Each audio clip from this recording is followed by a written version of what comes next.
Je voulais juste Oui, qu'on revienne sur cette notion de capitalisme, le yoga. Toi, comment tu le vois? carrément. Sachant que ça fait des années, tu vois, que tu es dedans.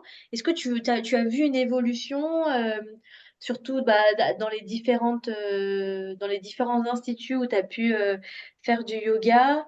Tu vois, comment tu as choisi? Est-ce que tu as vu qu'il y avait des espèces d'arnaques, tu vois, en termes d'instituts qui marketaient le yoga un peu de manière alléchante? Comment ça s'est passé pour toi? Ouais, ouais. Alors, très tôt, je pense, j'ai eu conscience, je pense comme toi aussi, que le yoga, c'était, un patrimoine culturel et un patrimoine, immatériel. Je pense que quand tu le comprends, si tu as une intuition et si tu arrives à comprendre les choses, très vite, tu comprends que c'est quelque chose tu peux pas monétariser. Du coup, en fait, très rapidement, c'est peut-être pour ça que j'ai profité du système à Paris en faisant beaucoup de cours, d'essais gratuits, que tu peux en faire énormément, énormément sans payer. J'en ai profité, j'en ai fait énormément parce que en fait, pour moi, tu peux pas payer, tu peux pas en fait, quand tu lis après les livres, après tout ça, tu le lis et en fait, quand tu vas dans le prestigieux aussi institut de yoga de Mumbai, aucun prof tous les profs sont des profs émérites, aucun n'est payé. Ils donnent, il y en a qui donnent des cours de enfin, c'est très, très dur en plus d'être bénévole là-bas et en plus de rentrer à l'institut en tant que professeur, donc soit de asana, soit de pranayama, soit de méditation, soit de philosophie, soit de religion, c'est très difficile de rentrer là-bas. Mais en plus, au-delà du fait que ce soit très difficile, tu n'es pas rémunéré. Et en fait, aucun prof ne te mentionne que c'est un problème. Ils te disent, bah, c'est normal. Il a dit, en fait, on a reçu, nous, cette connaissance et cette pratique du yoga, on l'a reçu gratuitement, donc nous, on doit donner enfin, je pense que toi, tu es comme moi, on croit à la loi karmique. On croit à la loi karmique. Ce que tu donnes, tu vas le recevoir. Si tu donnes un patrimoine que toi-même tu as reçu gratuitement et que tu le fais payer, c'est pas bon. Tu brises quelque chose dans la chaîne. La chaîne, c'est pas, tu sais, comme ils disent en fait, c'est le dharma, tu vois. Il y a un cycle et il faut respecter ce cycle en fait, tu vois. Comme ils disent les bouddhistes, c'est un cycle. Pourquoi le bouddhisme, qui est aussi une religion mais aussi une philosophie, n'est pas tout le temps, enfin souvent c'est gratuit, c'est pareil. C'est parce qu'en fait, il faut que tu respectes un cycle. Après, les gens, ils vont dire qu'on est perché, qu'on parle de trucs de dingue, mais en fait, c'est lié au yoga, ils te le disent bien. Tu sais, on va te dire, dans le yoga institut, on te dit, enseigne le yoga gratuitement. On va te le dire, hein. Il n'y a pas de demi-mot, hein. Et on va dire, plusieurs années, si tu as besoin de manger, si tu as besoin de manger tout ça, va travailler. Si parce que tu n'arrives pas à donner des cours, si tu donnes des cours et tu n'arrives pas à en vivre, c'est parce que tu dois aller travailler, c'est pas ta voie. C'est pas ta voie de faire ton argent. Tu vois, c'est très, très clair, hein. Là-bas, il n'y a pas de demi-mot, hein. Il n'y a pas de demi-mot. Effectivement, après, parce qu'ils sont passés dans cet institut, ils arrivent à trouver un boulot dans des séjours et des choses comme ça, ou à leur compte. Ils se mettent à leur compte. Mais quand même, quand tu vois tous les profs, là, j'essaie de suivre tous les profs que j'avais à l'Institut du yoga, leurs cours, c'est rien du tout. Tu vois, c'est des grands, grands noms, c'est rien du tout. Leur cours, tu vois, c'est vraiment pas cher. Et en fait, même si après, ils en font une carrière pour en vivre, c'est rien du tout. Contrairement au yoga Iyengar, où tu vois les cours de yoga Iyengar, c'est excessivement cher. Comme yoga Iyengar, c'est un truc hiérarchique. Donc, tous les ans, tu passes un niveau. Donc, si ton prof, il passe des niveaux tous les ans, donc tu commences à 10 euros, quelques années après, il aura passé quelques niveaux, son cours de 10 euros, il va être à 20 euros, tu vois. En fait, c'est de connecter. C'est quoi le SMIC français? En plus, moi, je suis paysanne, donc notre SMIC, il est encore moins. Donc, on n'a même pas de SMIC, tu vois. Les revenus paysans, c'est rien du tout. Tu peux pas, tu te dis, bah non, en fait, je peux pas. Ouais, cette position, et là, je vois très bien dans le village où on vit, il y a une ou deux personnes qui est venue enseigner et donner des cours de yoga. 12 euros dans mon village. Il y a personne dans mon village. 12 euros de l'heure. Bah, je sais pas. Et comme tu dis, en fait, quand tu comptes, elle est obligée de faire 4-5 cours avoir 10 personnes, 4-5 cours pour avoir 300-400 euros pour arriver au moins à 1 200 euros, quoi, à la fin. Comme tu dis, cet aspect capitalisme, c'est quelque chose qui est vu, je pense que ici, quoi, tu vois. Moi, je pense qu'ici, ça s'est su un petit peu. J'ai pas trop parlé. J'ai dit que j'avais fait des formations, ça fait longtemps que j'étais dans le yoga. On m'a dit, bah tiens, donne des cours, mais tu donnes des cours à quoi? Tu veux pas, tu vois, c'est ça. Comment tu donnes des cours? Voilà, c'est expliquer aux gens qu'en fait, bah, c'est gratuit, mais c'est pas parce que c'est gratuit que ça veut dire que tu peux venir à l'heure que tu veux, quand tu veux, tu vois. Il y a tellement de choses qui sont à la gratuité qui posent des problèmes de mettre de la gratuité ici, quoi, tu vois. Qu'est-ce que Mmh. toi t'en penses? C'est vrai que c'est un sujet, le Mmh. capitalisme dans le yoga, on le voit très bien. Je pense que c'est ce qui le capitalisme, c'est ce qui a gangréné le yoga dans l'Occident, en fait. Ah ouais, moi, deux choses. Déjà, premièrement, tu vois, comme tu disais, si t'as pas, si t'as même pas d'argent pour, tu vois, couvrir tes besoins basiques, c'est pas avec le yoga, en fait, que tu vas subvenir à tes besoins, tu vois, parce que ça va vraiment dénaturer ta relation avec le yoga. Tu sais, c'est comme quand tu transformes une passion en une activité lucrative. Après, tu regardes plus ta passion de la même Exactement. chose, de la même manière. Donc Mmh. déjà, effectivement, si tu penses que tu vas faire de... En fait, partir du postulat qu'on va faire de l'argent avec le yoga, c'est que ça va pas. C'est que ça, il y a un truc que t'as pas Ouais. compris. Il y a quelque Mmh. chose au niveau du capitalisme qu'il faut déconstruire et que il faudrait, tu vois, préserver tous ces patrimoines. C'est pas que le yoga, hein, c'est tous les patrimoines culturels Mmh. du monde qui sont appropriés culturellement. Ça peut être de la danse, etc. Si Mmh. vraiment il faut que tu passes par l'appropriation culturelle de pratiques qui ne t'appartiennent pas pour te faire de l'argent, c'est que vraiment, tu vois, enfin, je trouve que c'est vraiment exagérer ta propre situation parce qu'il y a du travail dans ton pays, tu vois. Mmh. Après, ça dépend. Exactement. Après, ça montre Mmh. aussi qu'est-ce que toi, tu as envie de faire comme métier. Est-ce que tu as un haut standing et dans ce cas-là, tu vois, tu veux pas prendre n'importe quel métier parce que X ou Y raison, j'en sais rien, tu vois. Mais ça montre aussi, je pense que ça montre plein de choses, ouais, sur ta personne, en fait, qui tu es, comment tu te positionnes dans la société, comment tu te considères, comment tu te valorises, comment tu te perçois. Il y a beaucoup d'ego, tu vois. Moi, je trouve que euh, s'il faut devenir prof de yoga pour subvenir à ses besoins, enfin, non, quoi. Mmh. Tu vois, Et ouais, c'est vraiment un et mode en plus, de tu vie vois, pour moi et il faudrait le protéger en fait. Tu vois, il faut vraiment qu'on soit dans cet ouais. angle-là, la préservation et la sauvegarde de tous ces patrimoines culturels. Mmh. Je suis Mm. assez d'accord parce qu'en plus, bah, les profs, quand ils donnent des cours à quelle heure? De 17 heures à 20 heures. Et en fait, 17 heures 20 heures, bah, en fait, tout le monde à 17 heures 20 heures est fatigué. Et en fait, même toi, en tant que prof, de 17 heures à 20 heures, même si tu as pas bossé toute la journée, ton seul moment de travail, c'est 17 heures 20 heures 21 heures. À un moment, tu as envie d'avoir une vie parce que toi-même, du coup, tu peux pas faire d'autres activités. Parce que pendant que tu travailles, tu peux pas aller faire. Bah, peut-être que tu as d'autres passions à côté. Peut-être que tu as envie d'aller nager, mais les piscines, elles sont ouvertes de 17 heures à 20 heures. Tu peux pas aller à la piscine, tu peux pas aller au tennis, tu peux pas, j'en sais rien, plein d'activités que tu peux pas aller faire. Parce que toi, pendant que les gens terminent du travail, de 10 heures à 20 heures, toi, tu donnes des cours. Et tu sens vraiment, tu sens la frustration de beaucoup de profs qui sont profs de yoga depuis longtemps. Tu leur sens, et surtout ceux qui ont une famille. Si du coup, ils sont un qui est prof de yoga et l'autre n'est pas, l'autre conjoint, la conjointe n'est pas prof de yoga et ils ont une famille, tu sens la frustration chez eux, quoi. Parce qu'effectivement, pendant que eux doivent donner des cours de yoga parce que bah, c'est leur seul revenu, bah, ils manquent tous les moments en famille. Ils vont Mm. pas chercher leurs enfants à l'école, ils vont pas passer du temps avec leur chéri et leurs enfants et leur famille. Et tu sens vraiment, moi je le sentais, et j'avais une prof dans le 18e à Paris, elle a été prof et son mari aussi, tous les deux étaient profs. Et en fait, je lui dis, bah alors c'est comment? Parce que vous vraiment, vous en faites. Elle dit, bah, j'ai pas vu mon fils grandir en fait.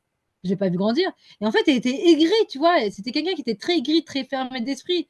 Mais comme toi, moi, j'ai cette volonté de parler avec les profs avant et après, ou enfin un moment, tu vois. Donc je me disais, même si le prof est fermé d'esprit, ou en tout cas le visage fermé, c'est pas grave.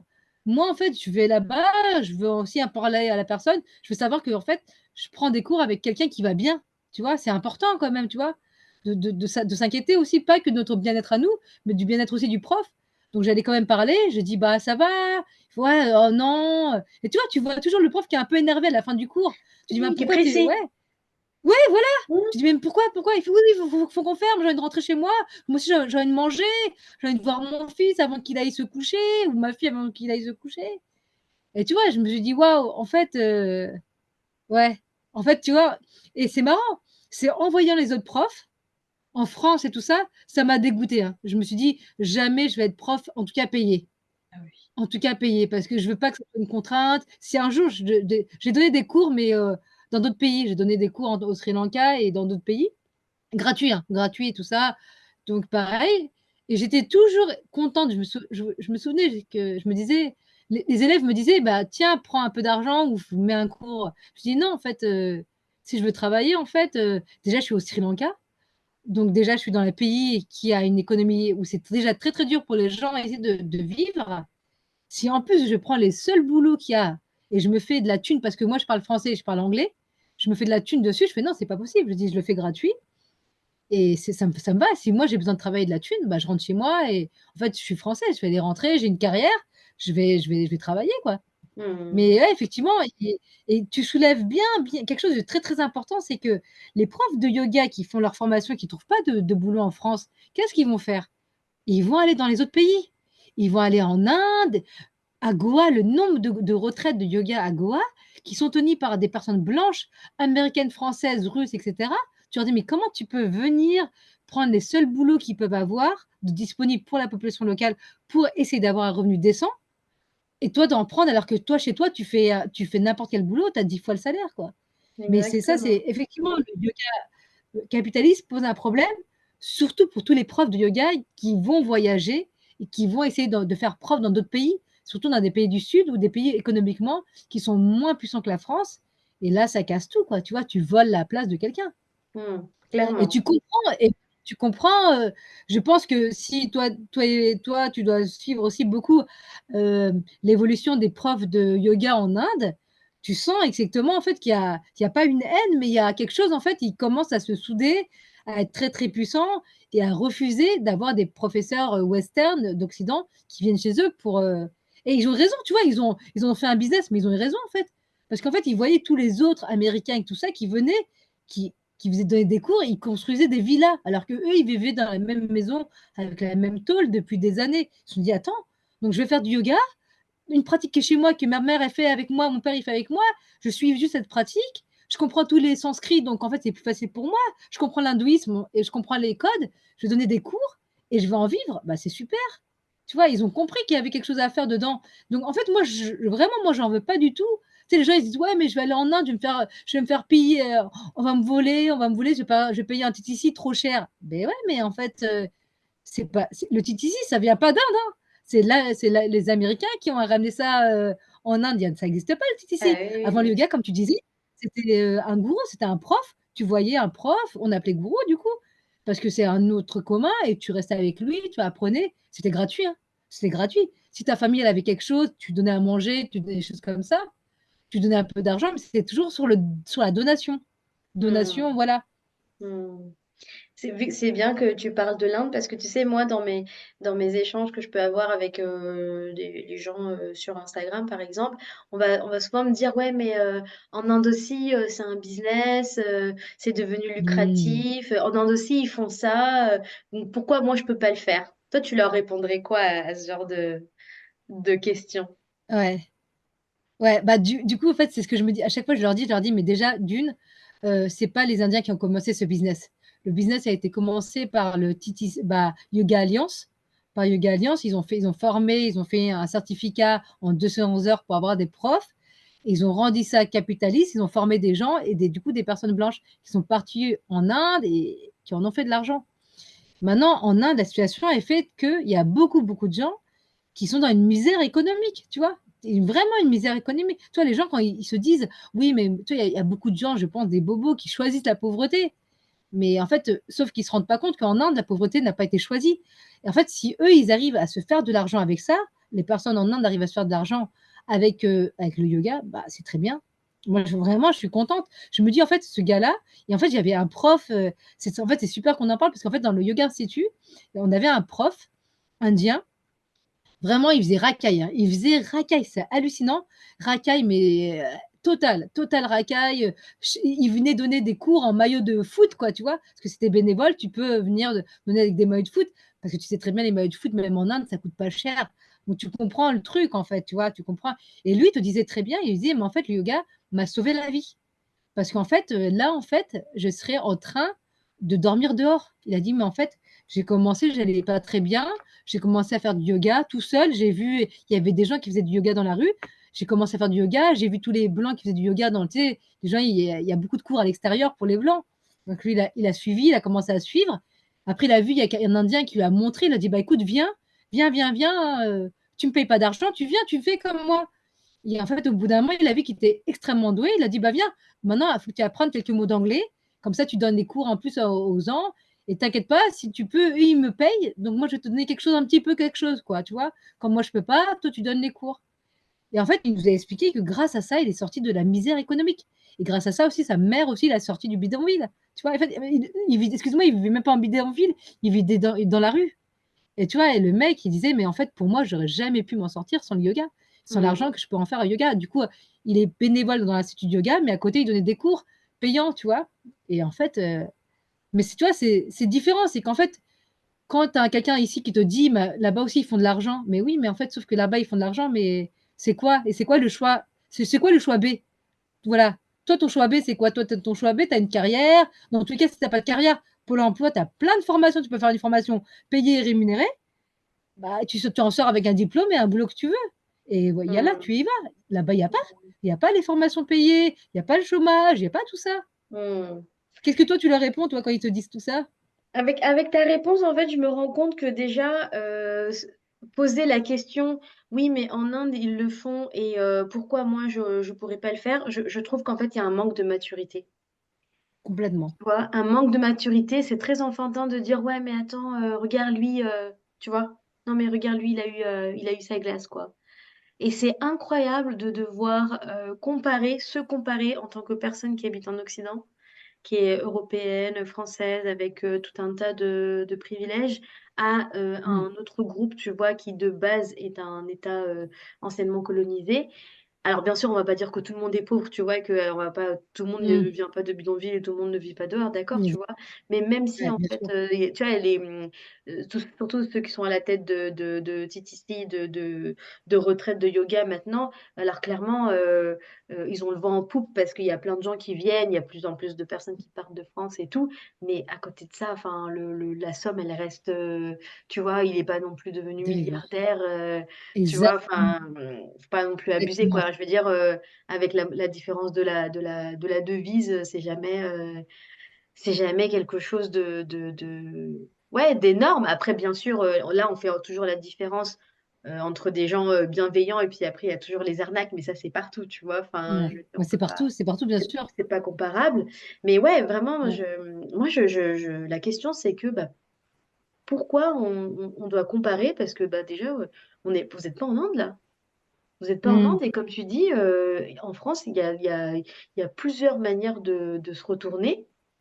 Euh, Disons qu'en France, on a quand même la chance de ne pas subir en plus le système de caste. Alors, il y a d'autres discriminations, tu Mm. vois, mais parce que le système de caste, c'est encore, tu vois, c'est Ouais. encore en plus, enfin, encore violent si tu rajoutes la religion, tu vois, l'endroit Le d'où tu colorisme. viens, ouais, le colorisme, etc. Enfin, voilà, Mm. le castéisme, des fois, ça peut être même lisible sur ton visage, quoi. Donc, Exactement. je veux dire, ça, c'est vraiment, ça prouve vraiment que les gens, ils pensent qu'à eux et ils se sentent bah, pointés du doigt parce qu'ils voient bien il y a une erreur, mais au lieu de trouver une solution, euh, ouais, pour soit une solution ou pas forcément une solution, mais au moins faire un travail de déconstruction, bah non, on va les regarder ailleurs, tu vois. Et je trouve que c'est assez immature. Euh, et moi, ce que je leur recommande, c'est d'arrêter de penser à des pays dans lesquels vous ne vivez pas, en fait, tu vois. Ouais. Ouais. Quand tu dis, il y a des profs qui partent, bah, il y en a qui partent à Bali, il y a beaucoup ça, ceux Mm. qui partent à Bali pour Mm. faire des retraites en Thaïlande, etc. Enfin, Mm. c'est vraiment, comme tu dis, il y a des gens qui choisissent la pauvreté et c'est incroyable, en fait, parce que toi aussi, tu es enfant d'immigrés, bah, jamais aux parents, enfin, tu vois, Ouais, ils ont tout fait pour s'en sortir et ils ont tout fait pour, tu vois, ne plus être exactement. à ça. Il y en a qui arrivent, il y en a qui y arrivent pas, tu vois, même quand tu es enfant d'immigrés. Ouais, Enfin, c'est hyper dur comme rapport, je trouve. ouais, Alors en plus, là, ouais, quand tu as des profs qui prennent la solution de facilité au final, hein, c'est bah vas-y, moi je vais partir en Inde et puis mm, je me ferai un peu d'argent. Enfin, comme tu dis, c'est prendre la place de quelqu'un d'autre. Et, et ça, ouais. moi, je suis pas. Je sais pas pourquoi nous, toi et moi, on a cette réflexion, cette gêne. Tu vois, on y pense. Il y en a qui y pensent pas en fait. Ils sont tellement Parce que, absorbés par parce que c'est la eux-mêmes culture. qu'ils voient pas le reste. Ouais, parce que la culture indienne, tu vois, nos parents nous ont toujours appris à nous mettre à la place de l'autre. Moi, je me souviens toujours de ma mère ou mon père qui disait, mais mets-toi à sa place, tu vois, très très jeune. Hein. Tu sais, les gens, peut-être dans la culture française, on protège beaucoup les enfants.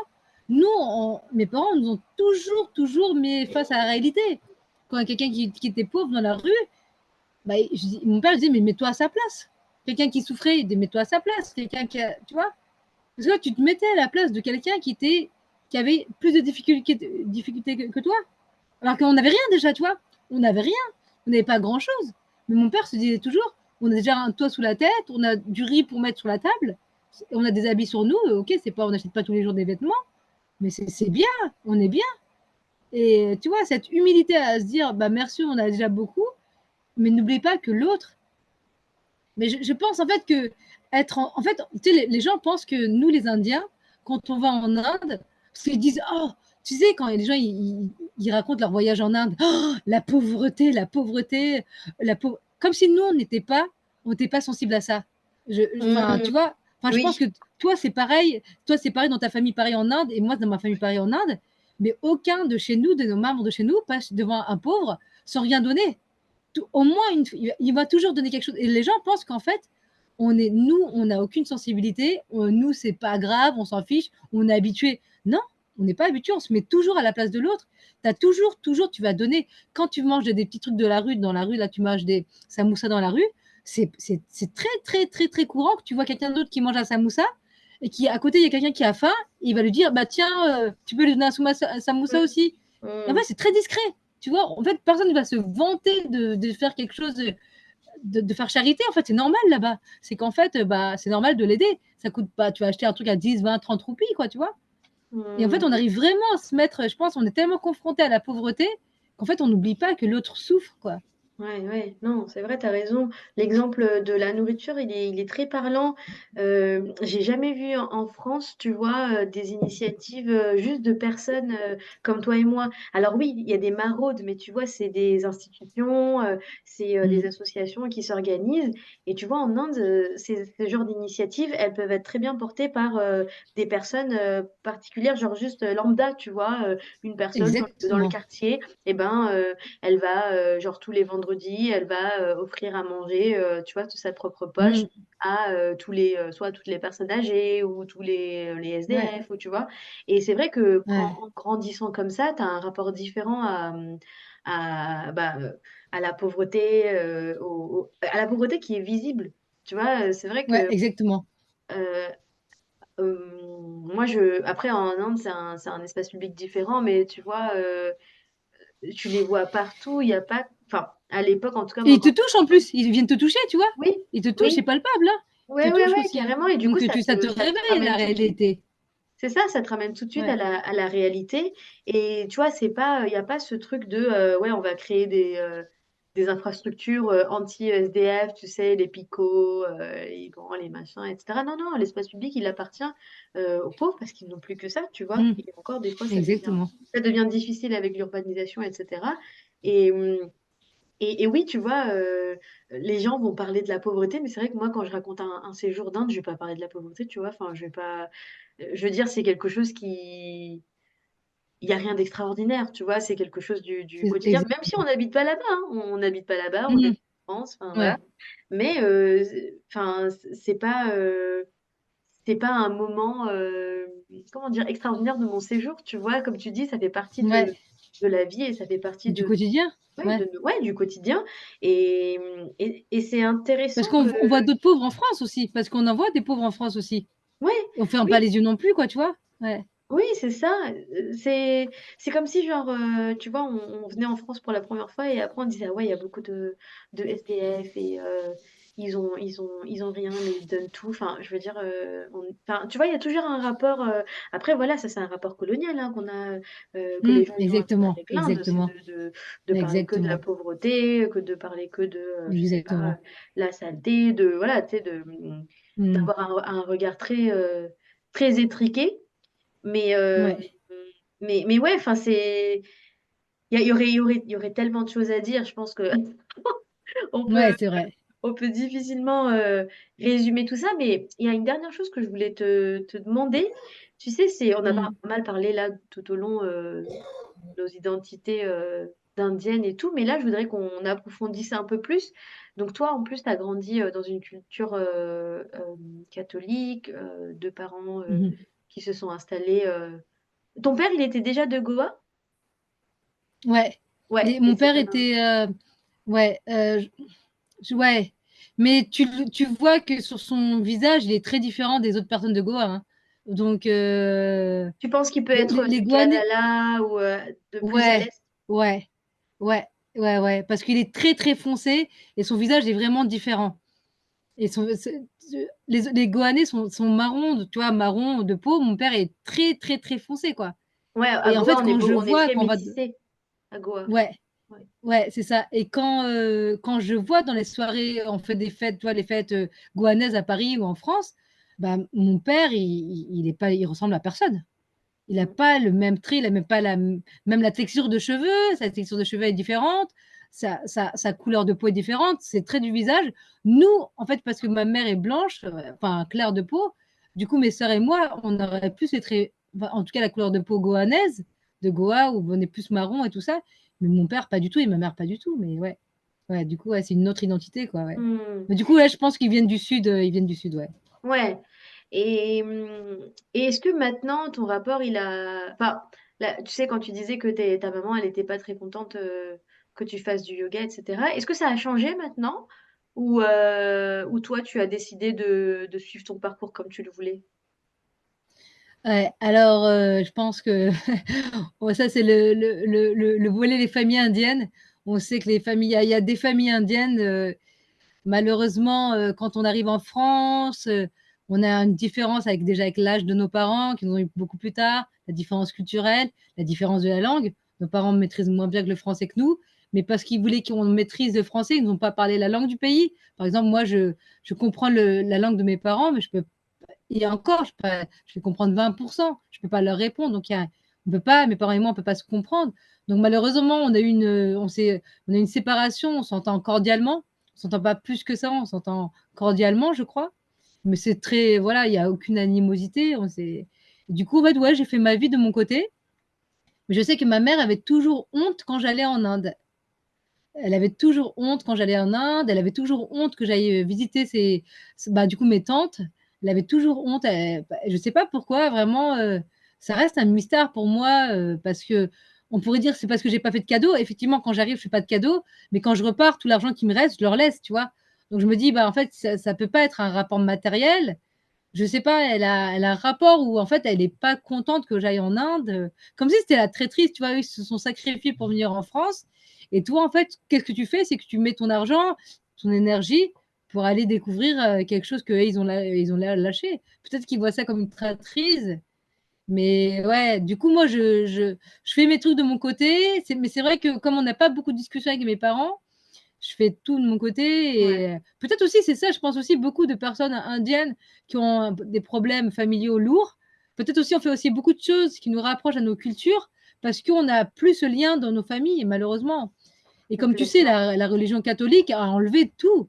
La religion catholique, moi, à part les faits de les pieds, tu vois, les trucs, la main, comment manger, on a beaucoup d'éléments culturels qui ont disparu parce qu'on est catholique et parce que mes parents ont été élevés dans le catholicisme. Mmh. Et toi, comment tu vois?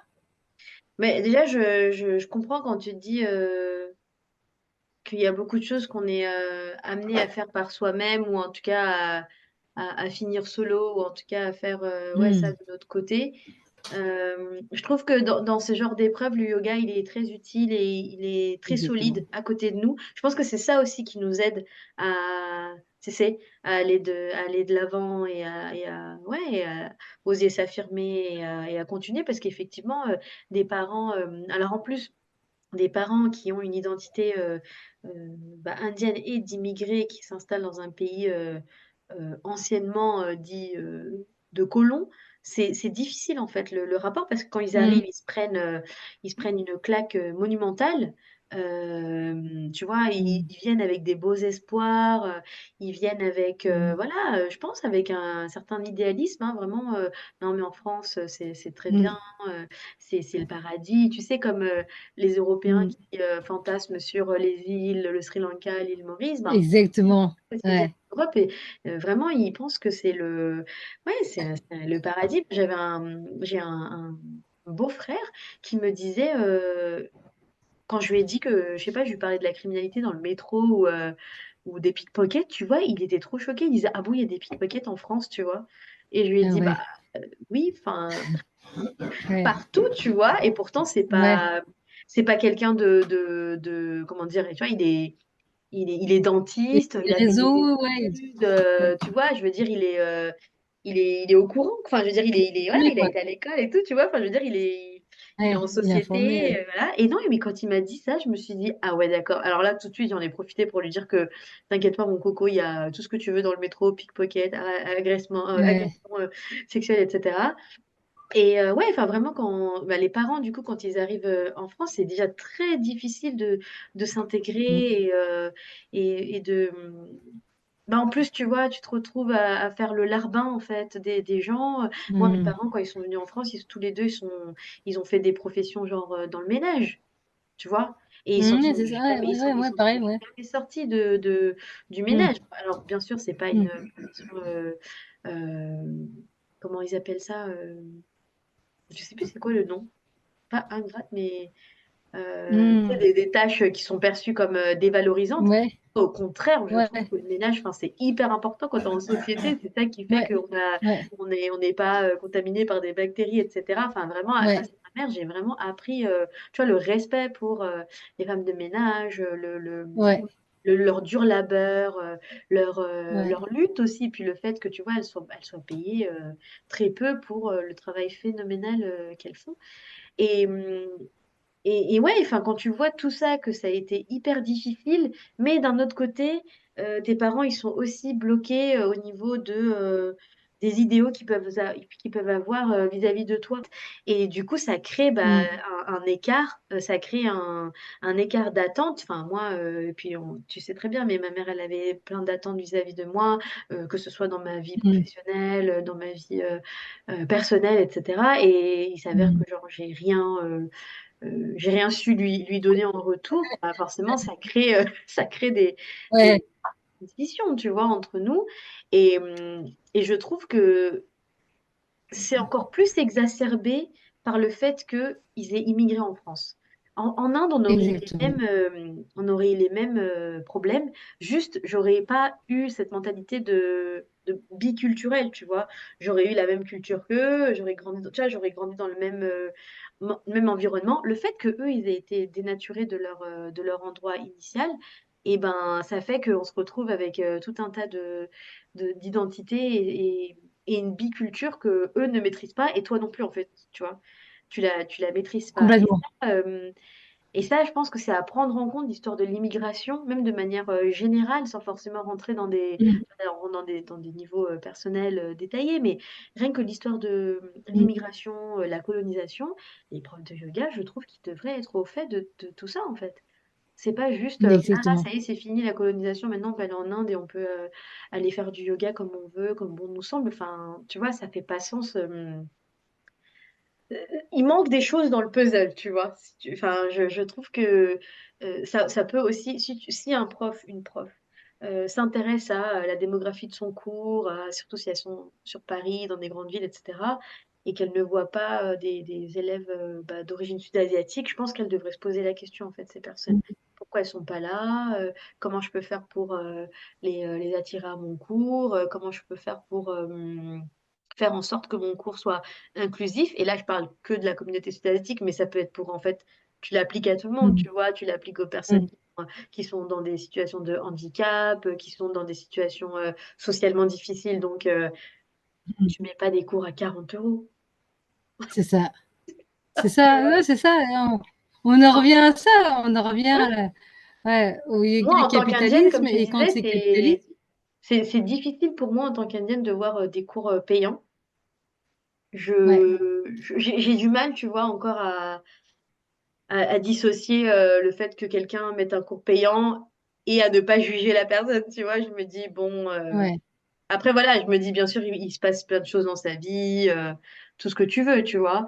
Mais c'est encore difficile pour moi de voir des profs de yoga qui font des choses payantes et après qui vont avoir des discours, tu vois, humanistes, ouais, d'inclusion, etc. J'arrive pas toujours à cerner la chose. Mais après, je dis pas que je suis fermée, tu vois, à comprendre. Au contraire.